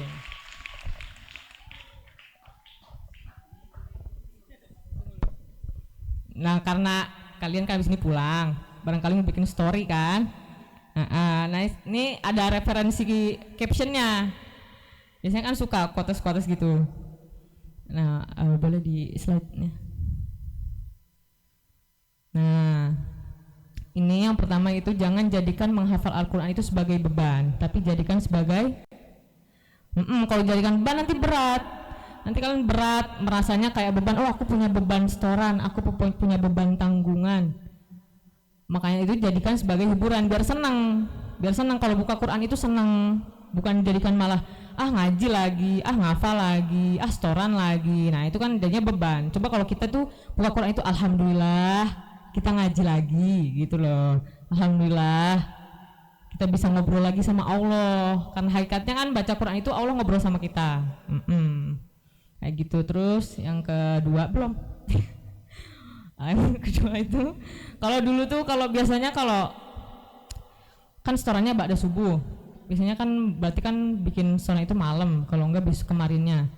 Nah kadang tuh ada orang-orang yang misalkan udah capek gitu karena kegiatan seharian, akhirnya mereka belum bikin setoran, akhirnya lebih memilih nggak setoran. Itu kan kadang itu Teteh aja kan pernah ya merasakan nggak setoran, itu kan hati tuh nggak enak gitu, kayak ada yang kurang gitu. Pagi ini aku nggak, kayak ibaratnya kayak nggak ikut ngaji gitulah, kan kayak ada nggak enak aja hatinya gitu. Nah makanya Buya itu bilang, aku sedih kalau setoranku nggak lancar, tapi aku lebih sedih kalau aku nggak setoran. Nah kayak gitu, karena sedihnya double, udah nggak setoran, nggak ada yang storin gitu. Kalau setoran nggak lancar kan kita udah setoran, udah ada usaha, meskipun nggak lancar kita sedih, tapi kita udah menunaikan kewajiban hari ini gitu. Nah itu quotesnya. Terus ada lagi, nah menghafal Quran itu bukan tentang seberapa cepat kita menyelesaikannya. Nah jadi jangan minder sama orang-orang yang kok dia cepat banget, kok dia selesainya dalam waktu 2 tahun 3 tahun. Justru yang lebih lama lebih banyak pahalanya itu ya. Dan belum berarti juga yang orang udah selesai ngafalnya bisa istiqomah, bisa menjaganya. Maka dari itu, melainkan seberapa kuat kita sanggup mempertahankan hafalan kita. Itu. Lalu yang keempat ini ada, jika mengulang-ulang ayat tapi tak kunjung hafal, jangan frustasi dulu, jangan depresi, jangan kayak ih kenapa gitu, kenapa kok nggak hafal-hafal ya Allah, kan gregetnya bukan main ya kalau nggak hafal-hafal ini, kayak aku tuh kenapa gitu, aku tuh salah apa gitu kan, kok nggak hafal-hafal. Terus mungkin Allah itu ingin memberikanmu sesuatu yang lebih dari sekedar hafalan, yaitu ampunannya. Nah jadi jangan merasa kalau misalkan gak hafal-hafal berarti Allah gak ngizinin kita hafal, bukan gitu. Tapi Allah mau ngasih kalian ampunan dulu. Mungkin dosa kalian terlalu banyak, mungkin kalian udah ngelakuin kesalahan sama orang di hari itu, kan kita nggak tahu. Makanya kita harus tetap meminta ampunan dengan membaca itu dengan husnuzon. Kalau Allah itu bukan hanya ingin membuat kalian hafal aja, tapi Allah juga ngasih ampunannya. Nah, terus yang terakhir, nah ini, jika ziyadah adalah cinta, maka murojaah adalah setia, karena tak ada cinta yang sanggup bertahan tanpa kesetiaan. Nah itu, makanya murojaah itu berat, karena mendapatkan itu lebih mudah daripada kayak gitu. Makanya setia itu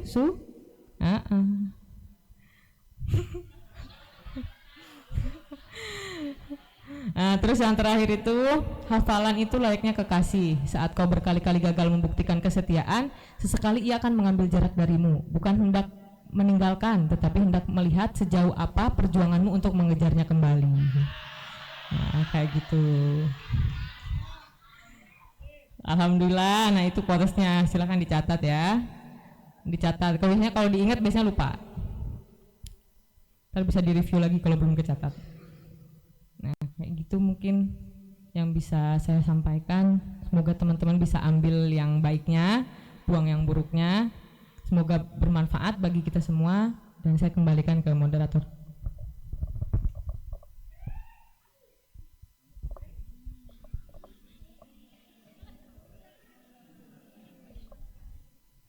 Baik, alhamdulillah sudah kelar presentasinya. Oke, barangkali dari teman-teman ada yang mau bertanya atau mau curhat, silahkan. Kita punya waktu seluas-luasnya, berhubung karena ini adalah momentum yang jarang sekali kita lakukan. Nanti setelah ini mungkin Ibu bakal balik lagi ke Malang ya Ibu? Oh Semarang ya.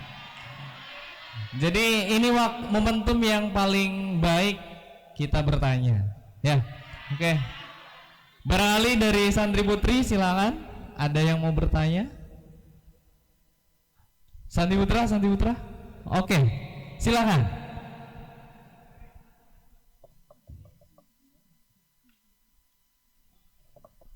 Saya nyamperin aja. Ya.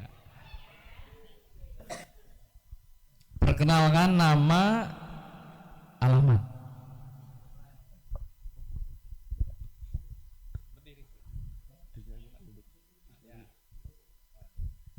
Perkenalkan, saya Muhammad Rizky Al-Fariji, kelas 11 Aliyah dari Gunung Sari.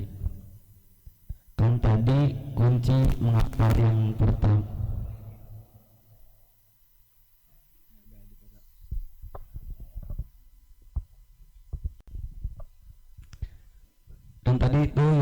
kunci menghafal yang pertama itu kan niat ya teh.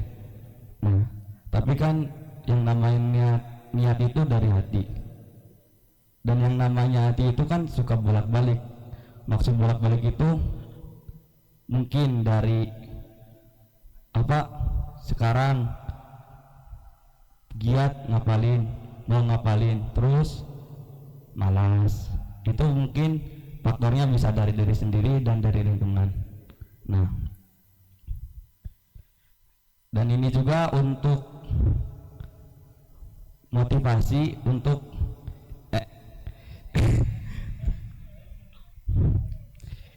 dan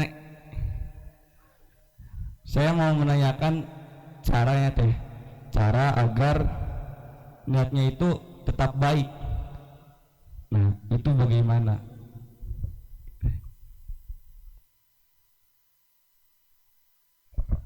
Baik, apakah mau ditampung terlebih dahulu apa langsung dijawab? Teh? Ditampung dulu. Oke, pertanyaan kedua silakan barangkali Santri Putri. Ada yang mau bertanya? Santri Putra? Ada? Silakan.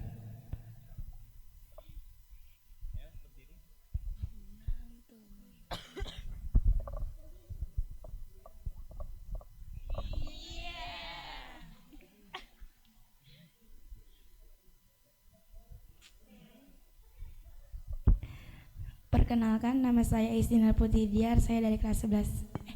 Dari kelas 11. Saya dari Pilangsari. Pertanyaannya, apakah Teteh pernah merasa titik terendah ketika menghafal Al-Qur'an? Terima kasih.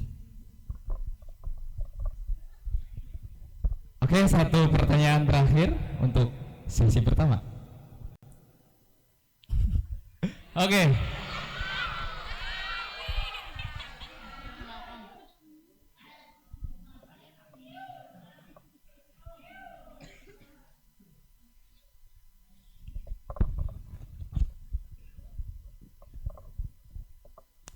Perkenalkan, nama saya Rina Sari, saya dari kelas 10, asal dari Malarhayu. Jadi gini teh, kalau di tengah-tengah menghafal punya rasa sama krus, itu ngaruh nggak buat hafalannya?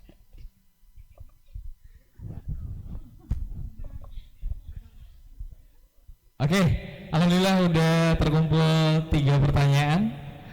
Apakah bisa langsung dijawab? Apa saya ulang dulu, terlebih dulu?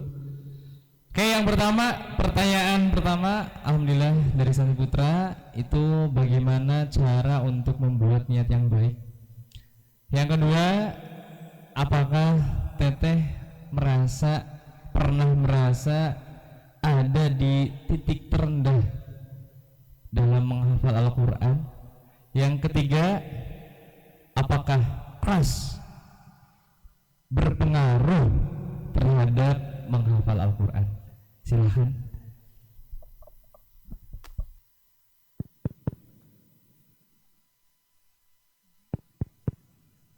Terima kasih ya teman-teman yang udah bertanya, udah melawan rasa takutnya untuk bertanya. Aplaus dulu, aplaus dulu.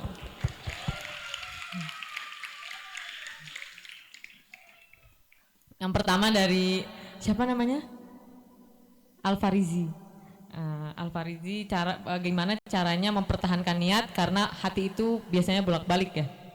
Nah, makanya yang Teteh sampaikan itu kan kenapa ada niat harus ada himmah. Nah, himmah itu kan harus ada tindakan. Nah, caranya mempertahankan niat, memperkuat niat itu kita harus bersungguh-sungguh atau kita punya keinginan yang kuat. Kita harus ingat sama keinginan kita itu apa. Tujuan kita itu apa? Kalau misalkan emang menghafal Quran demi membahagiakan orang tua, demi memberi mahkota kelak di akhirat, nah itu kan biasanya niatnya balik lagi. Karena Teteh aja sendiri jujur, Teteh bukan anak yang pinter kayak Teh Seli, bukan. Teteh bukan anak yang pinter di akademik, di agama juga biasa aja. Maka dari itu mungkin ini cara Teteh buat membahagiakan orang tua Teteh gitu. Mungkin Teteh dianugerahinya sama Allah ke arah sini gitu. Akhirnya dari situ karena nggak ada yang bisa Teteh banggain ke orang tua, oh mungkin ini yang bisa Teteh banggain hanya ini gitu. Akhirnya niat itu terus ke upgrade karena ingat keinginan kuat kita itu apa. Nah terus bagaimana nanti kan biasanya kita bakal berhadapan dengan lingkungan. Nah maka dari itu kita harus pintar memilih lingkungan, memilih teman terutama. Apalagi setelah keluar dari sini, karena orang itu kan bisa dilihat dari siapa temannya. Nah maka dari itu kita harus pintar-pintar. Kalau bisa habis mondok lagi itu lebih baik, karena di luar pondok itu benar-benar lingkungannya nggak menjamin gitu. Karena pulang malam bisa bebas, kalian bisa main tanpa ketahuan orang tua, apalagi kalau misalkan merantau ya. Maka dari itu kita perlu meng-counter diri, membatasi diri dengan berusaha mencari lingkungan yang baik. Nah gitu. Teteh nggak berarti bicara kalau orang yang nggak mondok itu nggak baik, cuman rata-ratanya kan begitu. Rata-ratanya orang yang mondok aja masih banyak kasusnya, apalagi yang enggak gitu. Nah mungkin itu, jadi kita harus tetap ingat keinginan kuat kita itu apa. Nah di situ ada sanggahan? Nggak ada sanggahan. Ada pertanyaan lagi? Udah. Nah ya udah. Kasih tepuk tangan lagi buat Al-Farizi. Yang kedua dari siapa? Risdina. Dari Risdina kelas 11 ya? Kelas 11. Apakah Teteh punya titik terendah ketika menghafal? Oh tentu ada, tentu ada. Teteh kayak greget sama Quran itu rasanya pengen tak banting, itu pernah. Bahaya itu, nggak bisa, soalnya karena kita udah capek terus dipaksa ngafal itu kan ya rasanya harus banting apa gitu. Sedangkan dia pegang Quran kan, nah, itu kan nggak boleh. Akhirnya itu di situ titik kayak kacau gitu. Terus pernah titik yang dimana nggak hafal-hafal. Waktu itu di surat Yusuf. Di surat Yusuf dimana itu kayaknya titik setorannya tuh berapa hari nggak lancar gitu. Sampai akhirnya Buya itu, Pak Kiai itu marahi itu kayak duko itu kayak marah gitu. Marah bilang ke Teteh, kamu ini gimana gitu, kok bisa setoran nggak lancar-lancar gitu, kok bisa ayat Quran kok dikarang-karang kayak gitu, kan jelek ya. Kita udah berusaha 1 hari 1 malam, bahkan kita itu nyiapin dari kemarinnya, tapi pas setoran terus dibilangnya kayak gitu, rasanya kayak sakit gitu. Akhirnya pulang setoran, mundur ke belakang itu nangis, ke kamar itu nangis. Akhirnya hari itu juga pulang ke rumah dari Malang loh, 12 jam Teteh nyari bis, karena itu udah kacau banget. Akhirnya pas di bis kayak, apa aku lanjut nggak ya ngajinya gitu, aku lanjut ngafalnya nggak ya, soalnya aku udah dimarahin padahal aku udah berjuang gitu loh. Beliau nggak lihat perjuanganku gitu, beliau bisanya marahin aja gitu kan, itu kan kesel. Akhirnya itu pulang, tiba-tiba pulang, sampai waktu itu izinnya ke Uma karena beliau nggak ada. Terus kayak aneh, kok bisa pulang Mbak Yusi gitu, Mbak Yusi kok bisa pulang, kan rumahnya jauh gitu. Terus naiknya apa, kan biasanya kan kalau kereta kan harus hari-hari sebelumnya. Itu kan akhirnya karena saya terlalu sakit akhirnya saya pulang pakai bis. Waktu itu pakai bis. Terus tapi alhamdulillahnya surat Yusuf, karena dibilang luka Quran itu adalah luka yang paling indah, saya bisa lulus dari S1 karena skripsinya surat Yusuf. Tuh alhamdulillahnya kayak gitu. Padahal kan pernah sakit berat ya sama suratnya karena nggak hafal-hafal, tapi surat itu yang menghantarkan saya mendapat gelar itu. Alhamdulillah. Alhamdulillah. Makanya jangan menyerah, karena susah itu apa maksudnya, titik terendah itu pasti ada, cuman itu kuncinya jangan menyerah. Dan kita juga harus punya teman yang terus memotivasi. Nah, karena kita juga berkali-kali kayak waktu di juz 22 itu pernah, apa aku udahan aja ya karena susah gitu. Itu kayak ke distract sama kegiatan-kegiatan lain. Itu kan kuliahnya udah mulai semi online offline, apa aku udah aja ya gitu. Pernah itu pasti berkali-kali kayak, apa udah ya nggak usah dihatamin kayak gitu. Itu pasti pernah, cuman baik lagi ke niat, ke himmah, kayak itu harus diingat terus. Makanya kalau bisa di Quran itu, kalau enggak di lemari itu kita pasang foto orang tua, kalau enggak kita pasang kata-kata yang motivasi, kata-kata kiai kita, kata-kata guru kita, kata-kata mungkin lihat di Instagram, kata-kata orang soleh lainnya gitu. Itu kalau bisa dipasang buat pengingat diri agar terus berjuang tanpa henti gitu. Ya kayak gitu. Terus yang terakhir apa ya? Oh, aduh. Pertanyaannya gini, kalau misalkan lagi ngafal terus kita punya gebetan itu gimana? Ngaruh nggak ke hafalannya gitu kan? Kalau gebetan maksudnya kan kita juga dianugerahi rasa ya sama Allah, dianugerahi rasa buat suka sama yang lawan jenis, itu kan anugerah. Karena kalau sukanya sesama jenis kan takut. Makanya itu juga anugerah, kalian punya rasa ke lawan jenis itu bagus berarti normal, karena sekarang kan banyak yang nggak normal. Terus disyukuri, cuman kan setiap anugerah juga ada ujiannya. Nah mungkin itu salah satu ujiannya, ngaruh atau enggaknya itu tergantung diri kita. Kita mau mendominasikan pikiran kita kemana, tetap ke krus kita atau kita tetap fokus ke hafalan. Nah di situ kalau misalkan istilah kayak mengganggu atau mempengaruhi itu balik lagi ke diri kita gitu. Tapi tetap nggak boleh ya, maksudnya tetap nggak boleh terus ada keras akhirnya apa namanya pacaran. Nah itu tambah mengganggu, nanti tambah udah buyar hafalannya. Maka dari itu mengganggu atau enggak itu tergantung diri kita, tapi karena madorotnya pasti lebih banyak, lebih baik dihindari. Keras boleh, cuman jangan sampai yang ke arah pacaran. Nah, kalau mengagumi kan nggak ada salahnya, nggak ada salahnya. Kalau itu anugerah kan tadi, kalau mengagumi itu nggak apa-apa. Cuman yang salah itu ketika kita lebih dari mengagumi itu, lebih ingin dekat, lebih ingin malah pengen ada status. Nah itu yang bakal mengganggu nantinya kayak gitu.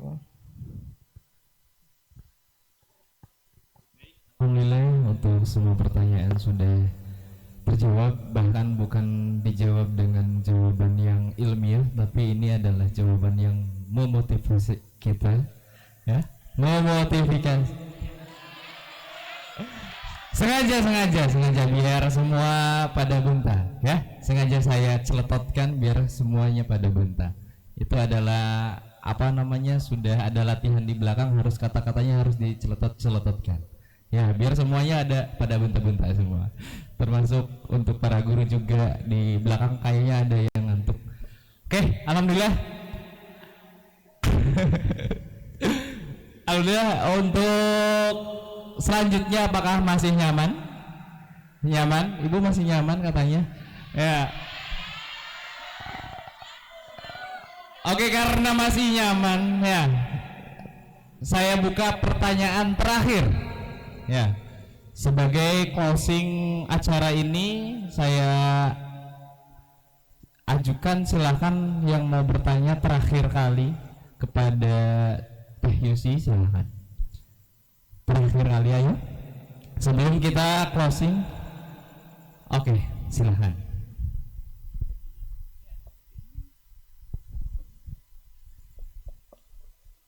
Perkenalkan, nama saya Caca Maisa Jahroh dari kelas 10. Pertanyaannya, bagaimana jika ada seorang penghafal Al-Quran yang di sela-sela menghafal dan murojaahnya itu ingin menguasai bidang selain Al-Quran? Nah, apakah hal itu memungkinkan untuk dilakukan atau tidak?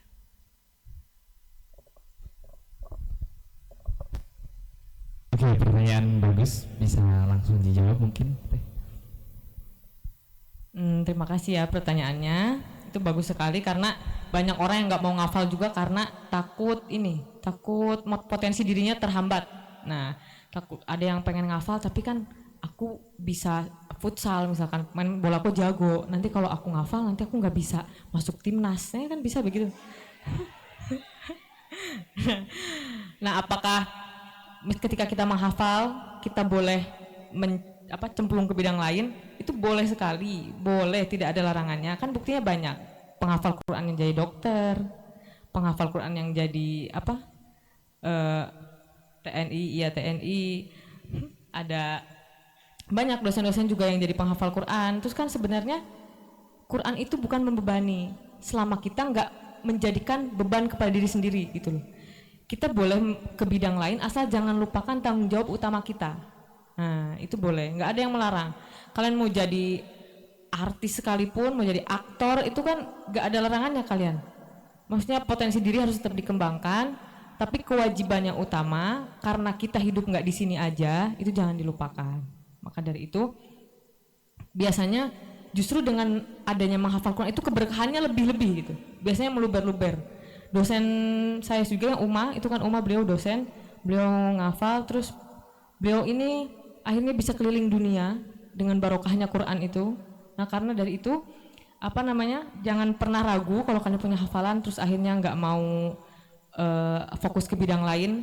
Kalau ketakutan dalam menjaga emang harus ada, cuman itu kan tetap kepada diri kita. Tadi kan tantangannya kita harus bisa membagi waktu. Nah kayak gitu ya, cukup apa? Berikan tepuk tangan dulu buat ini saudara.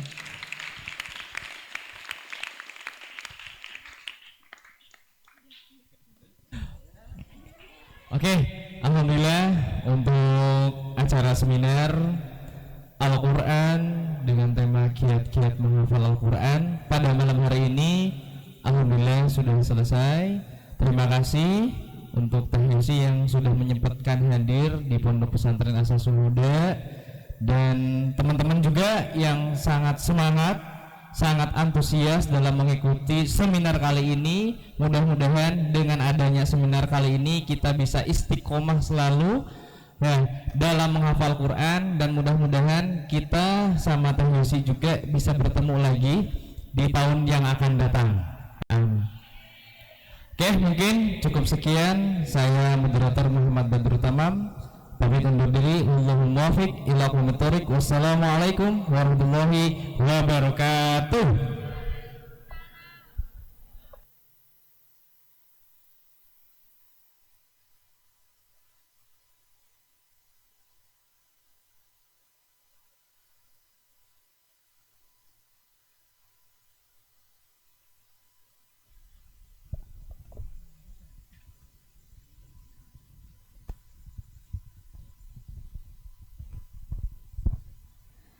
Kepada beliau-beliau kami aturkan terima kasih. Selanjutnya kepada para mudir untuk melakukan sesi foto bersama pemateri.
Hadirin yang berbahagia, pembacaan sholawat Qur'aniyah yang akan dipandu oleh santri hufaz Pondok Pesantren Asasul Huda diaturkan.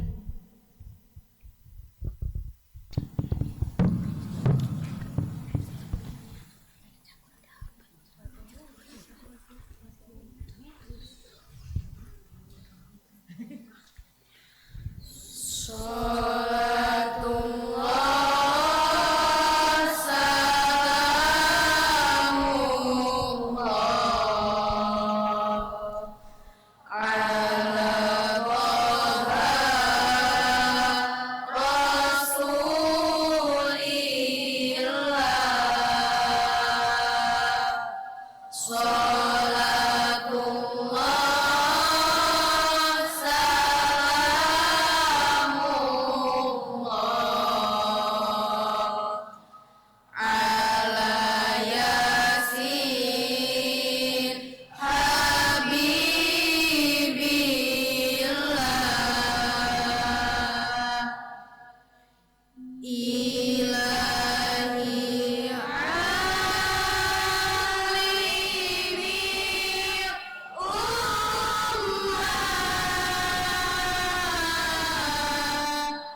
penutup dan doa oleh pengasuh Pondok Pesantren Asasul Huda Syekhina Roh Termidi Asf Takziman Wahtiroman.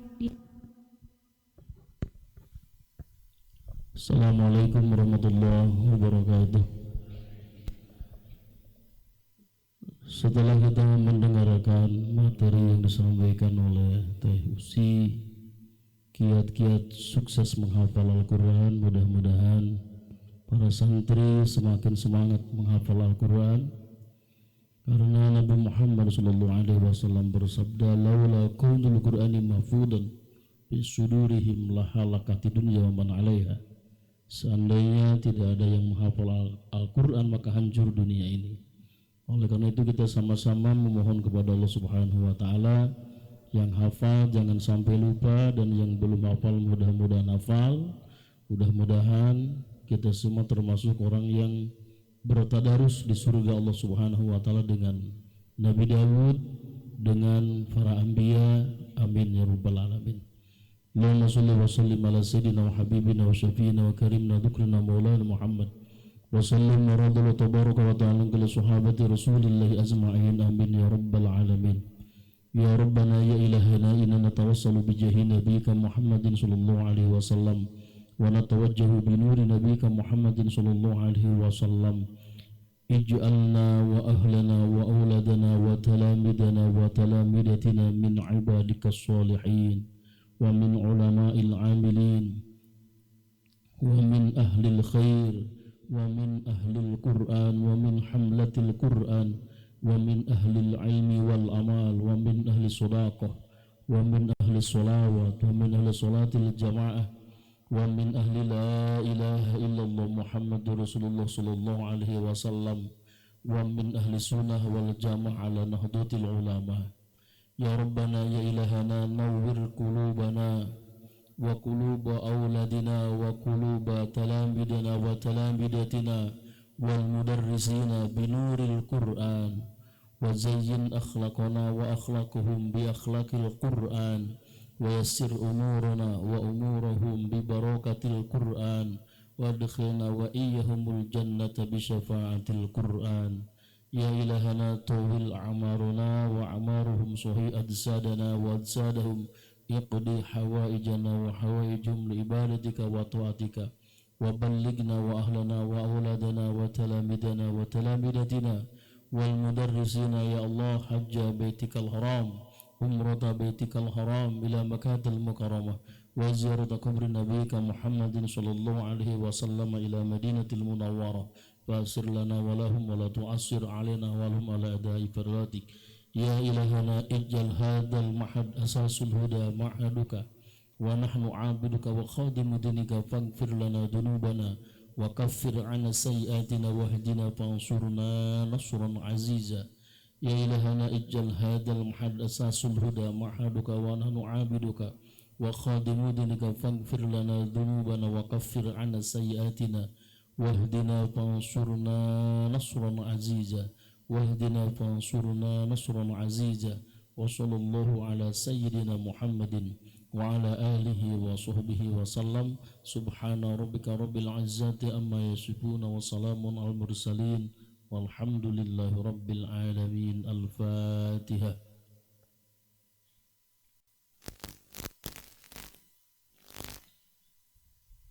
Assalamualaikum warahmatullahi wabarakatuh.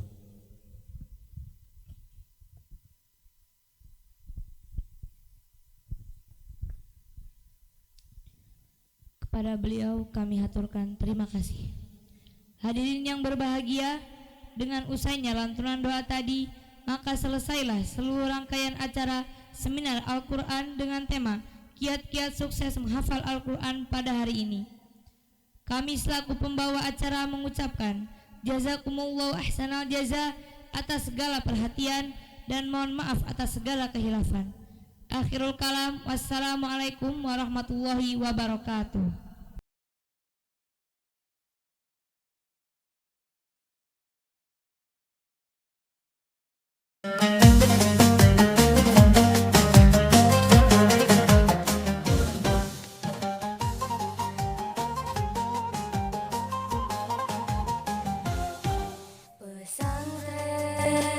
Asasul huda, siap hadapi tantangan dunia, berilmu awaliyah, beramal ilmiah dengan landasan akidah, Ahlussunnah wal Jamaah Nahdiyah, gali potensi baik prestasi, siap tunjukkan jati diri santri, berbekal ilmu kencangkan negeri, kurikulum integrasi tujuan hakiki.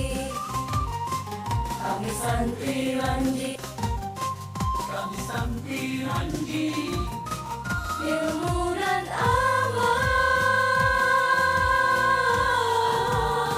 santri Ranji harga mati.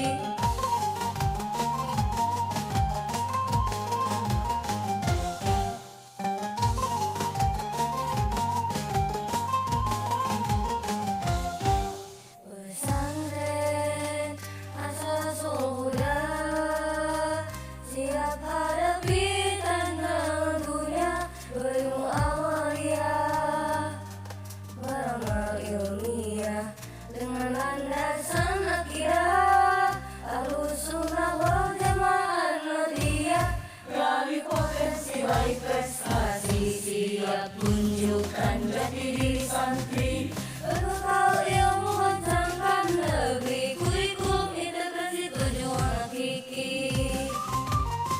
Kami santri Ranji,